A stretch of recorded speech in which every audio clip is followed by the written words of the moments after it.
Pakalbėkime apie laiką, kai buvo bandoma pažaboti Lietuvos fotografų kūrybos laisvę. Lietuvos fotografai, kaip ir kiti bendro likimo tautiečiai, patyrė ir sovietų valdžios represijas, ir tremtį. Daugeliui teko trauktis į vakarus, kiti liko okupuotoje tėvynėje.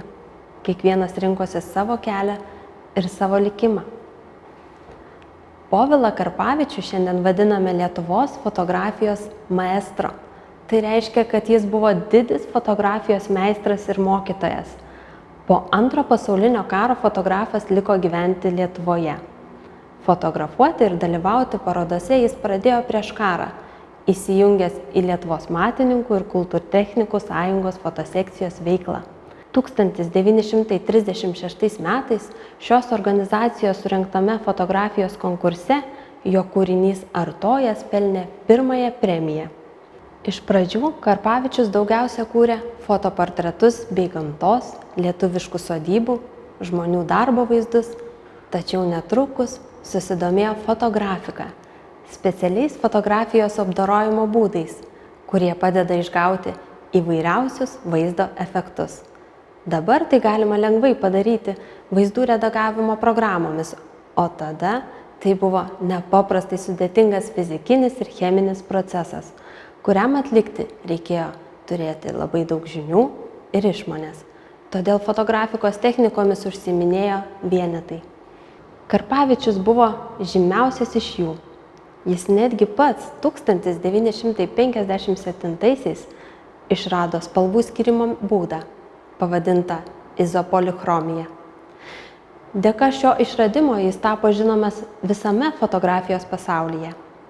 Karpavičius ne tik kūrė ir eksperimentavo, bet ir parašė kelis fotografijos vadovėlius, kuriuose jis perteikė savo žinias ir patirtį kitiems fotografams. Be to skaitė ugningas paskaitas apie fotografiją, įkvėpusias pasukti fotomeno keliu ne vieną garsų fotografą.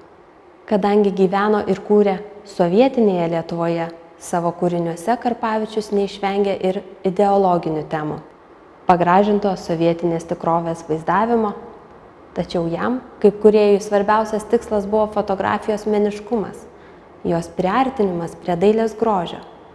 Tam fotografas paskyrė visą savo gyvenimą. Didžiulis fotografo kūrybos archyvas šiandien saugomas fotografijos muziejuje.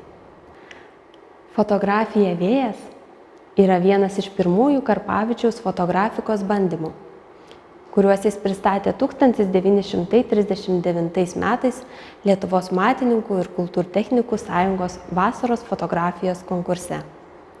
Fotografijoje vaizdas tarsi išsluoksniuotas, iškilus, atrodo, kad tai skulptūra, ne fotografija.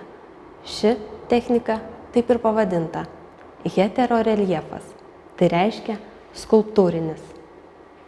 Šiam kūriniui Karpavičiaus bendražygis, taip pat matininkas ir fotografas Kazys Daugėla negailėjo pagyrų. Mergaitės galvutė su nusidriekusiais plaukais ir primerktomis akutėmis yra įkūnytas jaunystės simbolis.